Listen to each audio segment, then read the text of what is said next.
Oke, assalamualaikum warahmatullahi wabarakatuh. Balik lagi ke channel ini. Nah, pada kesempatan kali ini kita akan membahas tentang fungsi dari FTE AI atau manfaat bila kita menggunakan modul atau aplikasi FTE AI. Tapi setelah intro yang satu ini.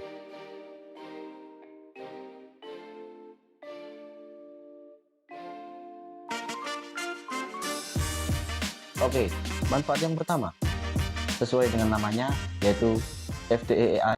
Aplikasi ini merupakan AI untuk meningkatkan performa HP kita.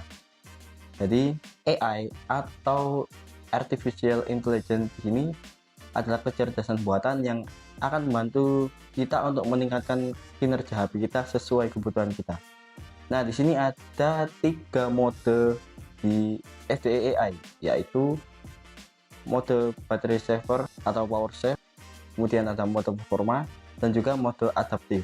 Nah, di sini di mode power save atau penghemat baterai, ketika kalian mengaktifkan mode tersebut, maka HP kalian akan diturunkan performanya agar baterai kalian menjadi lebih irit dan penggunaan baterai menjadi lebih lama, pemakaian baterai maksudnya.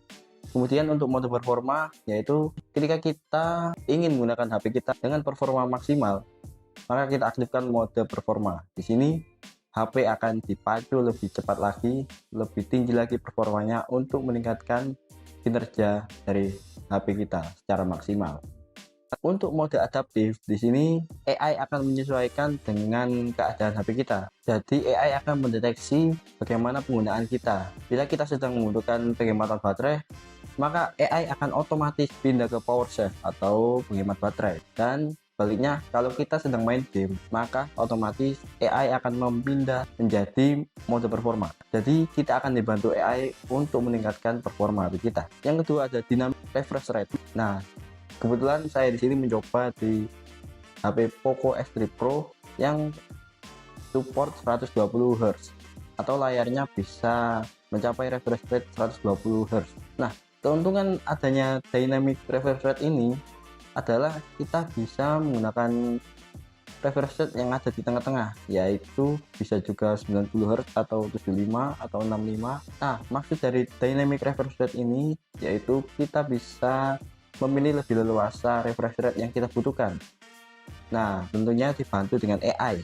Nah, kalau di Poco X3 Pro saya ini sebenarnya hanya ada 2 mode, yaitu 60 Hz dan 120 Hz. Tapi dengan adanya AI ini, kita bisa lebih leluasa untuk memaksimalkan refresh rate. AI akan menentukan sendiri kalau kita hanya membutuhkan 60 Hz, maka layar kita akan otomatis di set ke 60 Hz. Nah, kalau kebutuhannya sedang, biasanya akan diatur ke 90 Hz. Nah, kalau saat kita membutuhkan game dengan performa yang tinggi dan juga support 120 Hz, maka otomatis layarnya akan berubah ke 120 Hz. Kira-kira seperti itu ya. Kemudian yang ketiga ada paksa ke mode DOS. Di paksa mode DOS ini, perangkat akan dipaksa untuk menonaktifkan aplikasi yang tidak kita butuhkan yang berjalan di latar belakang. Nah, kelebihannya baterai akan lebih irit, tapi juga ada kekurangannya. Terkadang aplikasi akan merefresh sendiri. Jadi kalau kita membuka aplikasi prosesnya akan kembali ke awal lagi. Hal ini dilakukan untuk menghemat RAM dan juga menghemat penggunaan baterai. Kemudian keempat ada kaitannya dengan paksa ke mode DOS. Di sini ada paksa ke mode hemat baterai. Jadi fitur ini akan bekerja otomatis ketika layar kalian mati, meskipun kalian tidak mengaktifkan mode hemat baterai secara manual. Jadi otomatis mode hemat baterai akan diaktifkan, jadi akan mengurangi penggunaan baterai. Kemudian yang kelima ada fitur charging limit, yaitu batas pengisian baterai. Jadi di fitur ini kita bisa membatasi pengisian baterai kita agar tidak sampai full atau kelebihan daya atau overcharge ya. Jadi kita bisa sesuaikan. Kalau saya biasanya di 90% atau 95 lah maksimal, agar baterai tetap terjaga kesehatannya. Kemudian yang keenam ada fitur bypass charging. Di sini bypass charging adalah untuk mengurangi arus pengisian daya Bila AI mendeteksi perangkat kalian sedang digunakan dengan berat, contohnya saat main game, maka daya tersebut tidak akan masuk dengan cepat, jadi sedikit-sedikit, bahkan tidak ada. Jadi langsung disambungkan untuk konsumsi langsung, bukan disimpan di baterai. Jadi otomatis digunakan ke game.